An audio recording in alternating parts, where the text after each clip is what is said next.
Good afternoon and hello, everyone. I'm Herschel Nunez, your state representative from Pelham, New Hampshire, here in District 37 in Hillsborough County. It's been a couple of months since we've been able to do a show. Our town hall's been closed down because of the pandemic, and the studio that I use is inside our town hall. So we've sort of been cut off from access, but I did talk to them, and they said that I could do a Zoom recording and send it in, and they would put it out on our local access channel for us. We normally do legislative updates. I'm going to put that towards the end of the show this time because I have a very special guest that we're going to talk to today. My guest's name is Harper Price, and you can see Harper on the screen. Harper and I have been friends on social media for a while now. This is our very first interaction together on video, or sort of in-person-ish, as it would be virtual in person. And I am just thrilled to death to have Harper here today to talk to us. Harper, welcome to Granites Edge. Thank you for having me. Now, Harper, let's start off by telling everybody a little bit about who you are and where you come from and where you're at, because I started following you on social media. I saw you post on somebody else's post, and then I started just following you, and then we started talking, and then we sort of became online friends, and I just enjoy you so much. So tell our viewers who you are and where you're from and where you are and what you're doing. Yeah, I'm from Old Ocean, Texas. It's a really small town in Texas. You probably couldn't even find it on a map. It's so small. And right now I'm working on different races with the GOP and helping elect good Republicans and good conservatives to help keep our nation's values intact, especially at times like this. Well, we know that you're a member of the GOP and you work with the GOP. You are what we consider a young Republican. Yeah. And you are also, I know for a fact, you are a young, strong Black woman, and you are also a Black Republican. And I want to talk about that a little bit because a lot of times conservatism doesn't run through in Black culture the way the Democratic views do, the liberal views do. So what brought you into the conservative side? Were your parents conservative? Did you just feel the calling and understand these types of values? Tell me why you became a conservative. Well, it's kind of back to the cultural disparity. My mom is actually fairly conservative for a Democrat. She's pro-life, and she's a Sunday school teacher. And me growing up in a Christian household sort of implemented those conservative values that I still have. And it wasn't until around 2016, whenever I started getting involved with the GOP, but I had always sort of been leaning towards a conservative side. I just didn't really know how to express it or know how to be as vocal about it, and I wasn't comfortable expressing that because sort of what happened later on is I lost a lot of family members. I was attacked on campus, and it's a tough road, but it's one that's worth walking to. And I'm not alone in this. There's a lot of other Black conservatives that voted for Trump, and they're going to do so again, and they did last time, and they've been sort of pushed out of the community.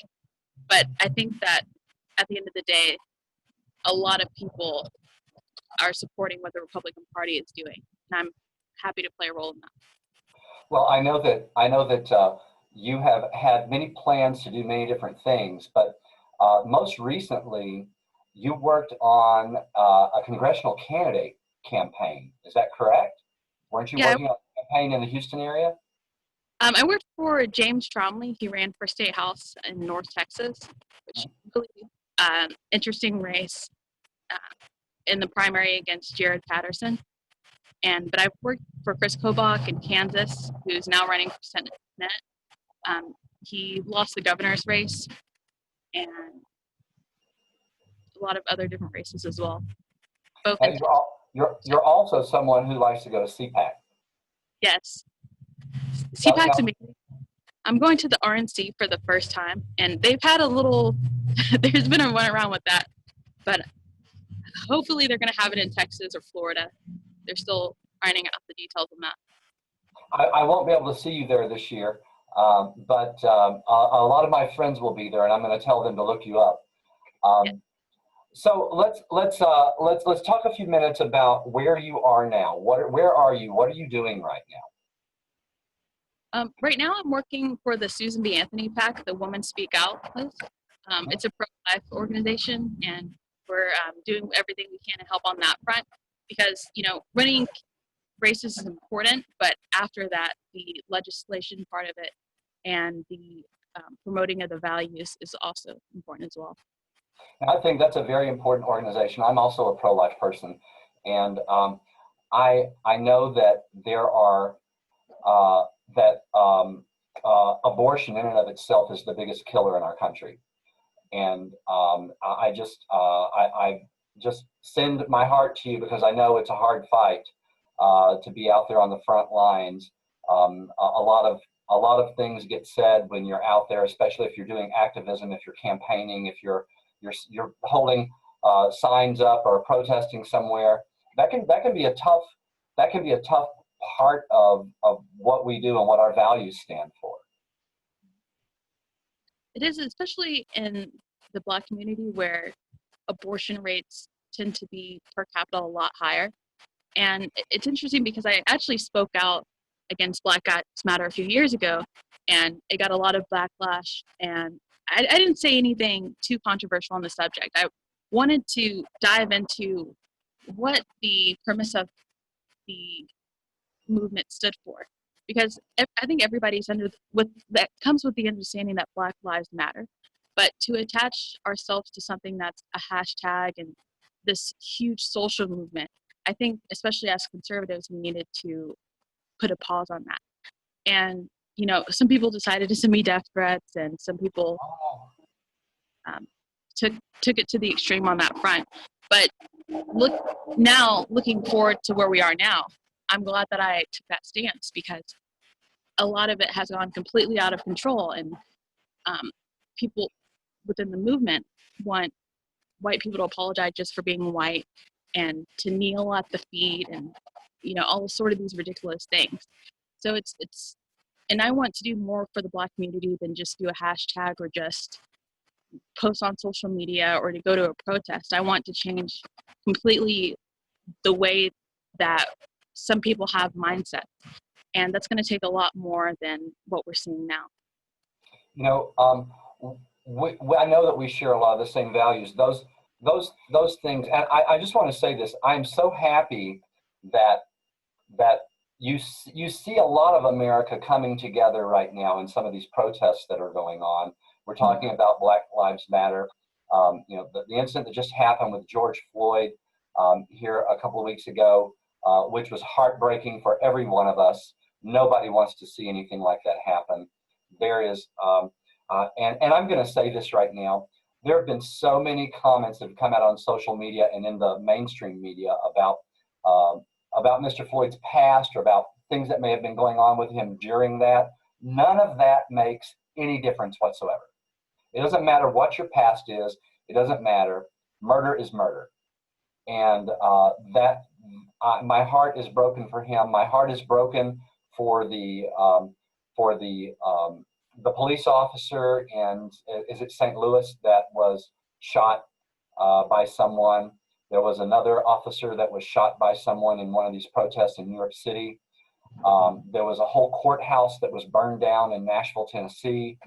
The destruction of private property is not what the Black Lives Matter movement is about. Looting and violence is not what the Republican Party is about. I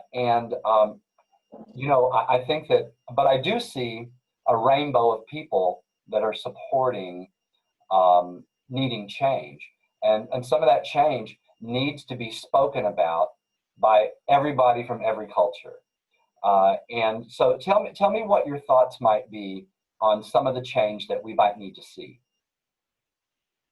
And also just to know on George Floyd could have been a Boy Scout, and I think the same result would have happened because the police officer especially in this specific incident, he had a long rap sheet of abuses of power, inappropriate behavior whenever it comes to, aggressiveness. And I don't think we should make a martyr out of him, but I do think we should seek justice and don't try and conflate his past with what happened that day.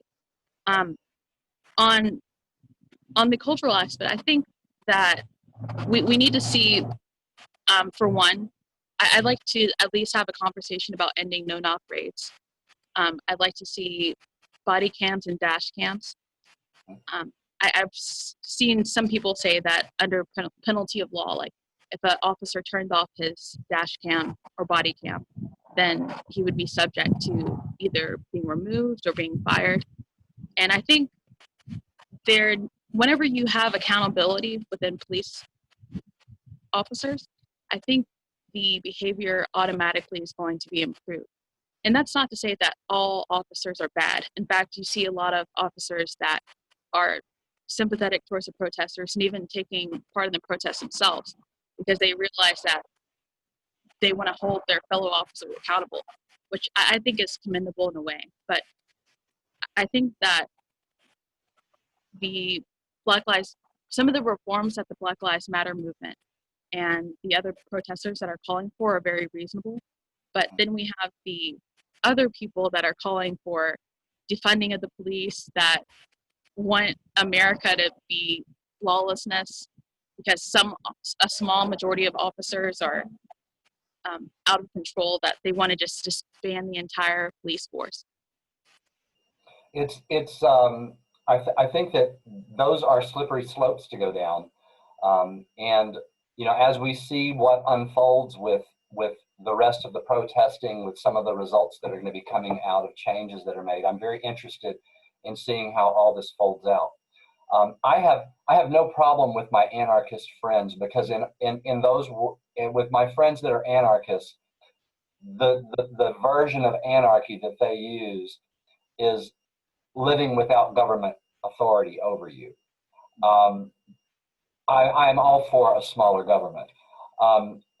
Let's not confuse anarchy with chaos. Chaos is the destruction of things. Chaos is total disarray and disorder.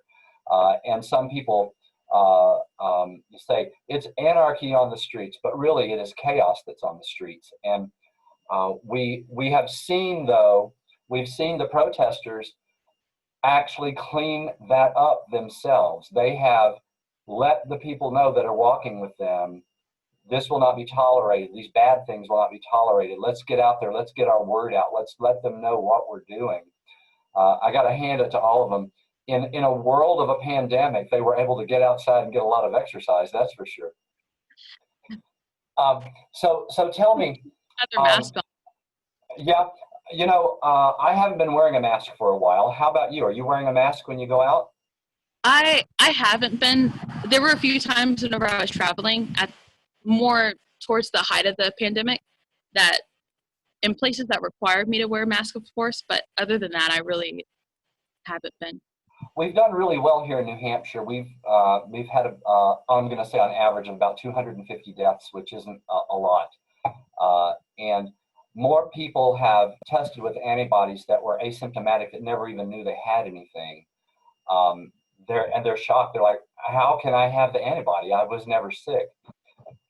We have a friend here that's also running for Congress that she got called away to work on one of the Navy boats that was visiting one of the ports, and treated over 100 patients on the ship and never got sick. But before she left to come back home, she had to take a test, and she was positive for COVID and didn't even know it. And so they isolated her for about 20 days before she could leave. She never got sick. So I don't know exactly what's up with this disease. I don't want to go into conspiracy theories or anything like that, because I know that it has treated a lot of people harshly, and there's been a lot of deaths, and our hearts go out to all those people. In your area, tell me how you guys got through what this is called as a pandemic. How did your life change? Um, I, on the local level, it didn't change that much. On the national level, I was supposed to go to DC for a week, and that was canceled because there were some cases of coronavirus on the Hill, just as a precautionary measure. But around here, there were a few businesses that closed, and they were pillars in the community. They were very involved.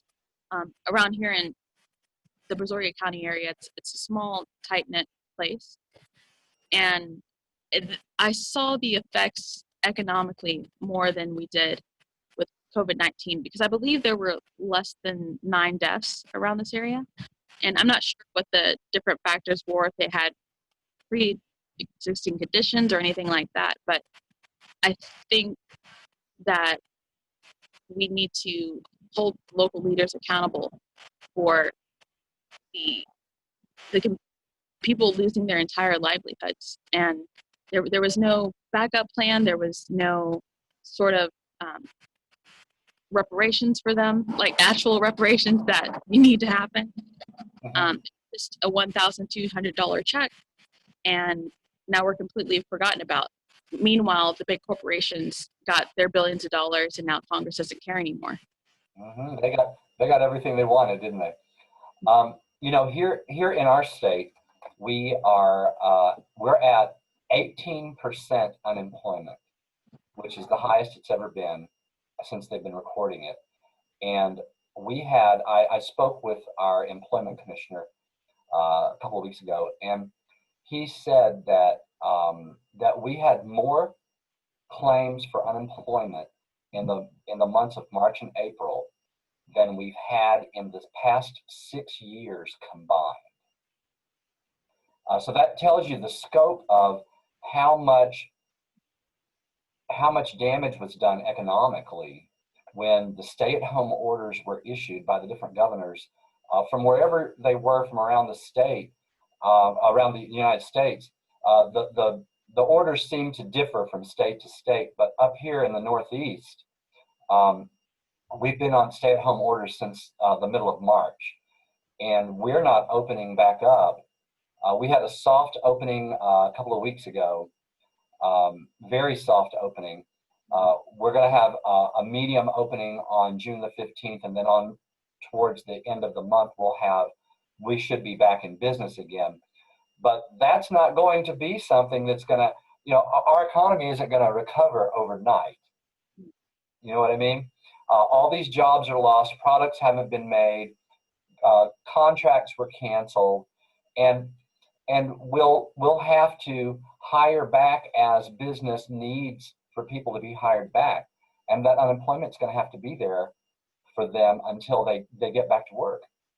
And what do you know what the economic situation in like the greater area around you are? Do you know what the percentages of unemployment have been economically around there? I know in nearby Harris County, it's just been astronomical, but around here, I don't want to put out wrong information. But I know personally a lot of people that have lost their jobs from this. So I imagine it's a lot higher than usual. And Congress seems to think that because the stock market is doing relatively okay, that the average person isn't suffering. But if some of them actually lived in their district and they took the time to talk to the average citizen, then they would know that that's not the case, that you can't shut down businesses and close people's jobs for months and then expect that things are going to be fine. Yeah, I sort of live out of the way like you do. I live in a little town of about 12,000 people, and we have 2 towns in our district, and I've seen so many, vacant storefronts now for rent, for lease, where there were businesses there just 2 months ago, and those businesses are now closed down and they won't be coming back because the place is for rent. So you know that they've lost everything. We had one business owner called me a couple of weeks ago and said, I don't know if I'm going to make it to the middle of June. We just opened this business last August, and we put all of our life savings into it. And if we don't start getting business, we're going to lose everything. And so I've been working with them and some of the agencies trying to get a sooner opening date for them. And they're going to hit I think they're going to hit the June 15th mark, and they might just squeak by. They said that would be their closing day if they didn't get to open. So that's their open day. So hopefully they'll be able to squeak by with some small business loans and then get back in shape. Do you know, did a lot of people take advantage of the PPP or the small business loan program that was offered by the government? So there was the SBA grant, and then it was supposed to be $10,000, and then that, of course, didn't happen because the funds ran. It was supposed to last until June, but the funds ran out. I mean, it dried up fast. I know the PPP. I know one or two people that have gotten it. I need to follow up with them to see how they're doing with that. Yeah, that was used broadly around here. Unfortunately, they ran into problems because they would file for the PPP, but then the employees didn't want to come back to work because they were making more money on unemployment than they would be making if they went back to work. And there were no standards set in the guidelines that said if your employer calls you back, you no longer get unemployment, you must go back to work. So they just said, well, I'm still scared of COVID, so I'll just stay home. And they're receiving their unemployment because there were no guidelines put in about anything except for that if it's COVID related, then you can draw. So and I'm not sure if that's working the same in every state. I know that's the way it is in our state. But you guys have moved into the summer months already down there. I'm from the Houston area originally. I'm from Baytown. And I miss all of my family and friends from down there, but I have been living up here for 20 years now. So you're moving into the summer months. It's warming up. We should see infection rates drop like flies. It should just go flat like a pancake, wouldn't you think? Mm-hmm. Yeah, I can see that happening. There has been talk about a second wave. Hopefully that doesn't happen. The first one was bad enough, and now we have hurricane season coming up. So we'll see what happens with that. I don't want the second wave to come during general election time. Yeah. That could be disastrous for everyone because that could force the mail-in vote. And I don't know if I trust that. What about you? If there's going to be a mail-in vote, I think there should be at least more safety precautionary measures put in place. Because we saw what happened even recently in Broward County with Ron DeSantis and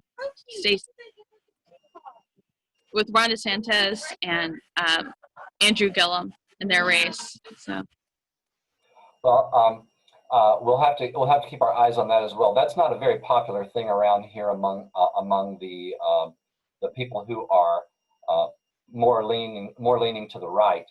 The left really wants that to take place of everything. They want mail-in voting to replace everything. And I think if you can go out and grocery shop or you can go out and protest, you can go vote. And that's just the way I feel about it. And we've held elections during work. I mean, we held elections still during the Civil War, so I think we're able to do it in November. And if the entire Democrat Party is pushing for mail-in votes, you have to question why. And so Harper, as I'm going through my list of questions here, I'm kind of looking down every now and then to make sure I'm staying on point. What do you have coming up in the near future? What's coming up for Harper in the near future? Right now, I'm finishing college. I'm seeing what my different options are. If I know that for sure that I want to continue in politics. I'm thinking about more towards the future, getting married, having a family, all that. But right now, I kind of want to get Trump elected. That's the main thing, and then go from there. So do you aspire to have political connection or be in politics the older you get? I know that I want to be involved. I don't really have any plans of running for office, but if I feel led to do it, then I'm not opposed to it. Because I think there's some political blood in you there. So look, I'm going to wrap this up with us right now. I've got another segment that I've got to shoot here in just a little while. I want to tell you something. I am your fan, and I think you know that. I am your fan, and you have some of the greatest posts that I see out there, and you can throw some posts out on social media, and tons of people reply to your posts. And I know that you're fairly popular. You've worked in the political world for a while now, doing support work and working on campaigns and making sure Republicans get elected. What is something that you want to say to the public about what you think, what direction they should take? What should they do? Tell the people what you think. I think just stand up for your values and have confidence in it, because I know you're going to get attacked for it, you're going to get bullied for it, but don't stand down, because our country is worth it and what we're fighting for. And if the mob comes at you, then there's just know that there's half the country is conservative and half the country is on your side. And it's a hard fight sometimes, but I'm not going to be the first one that's gone through this, and I'm not going to be the last. And I'm not alone, and that's the most important thing. Well, I want to ask you a question here. I want to know if we can stay in touch with you on this program, because I know that you're probably going to have your hand in somebody else's campaign before this is all over with, and with other things that are coming for you down the line. I just want to be able to stay in touch with you. I think that our viewers are going to want to know you even better after this program. I'm so thrilled to have you on the show. I want to invite you to come back again. Hopefully, we can get you up to the Northeast, and you can come in studio and do it in studio with us sometimes when we can go back. Harper, thank you so much for being on the program, and thank you for your views, and thank you for the work that you do. Thank you for having me. You as well. Take care now.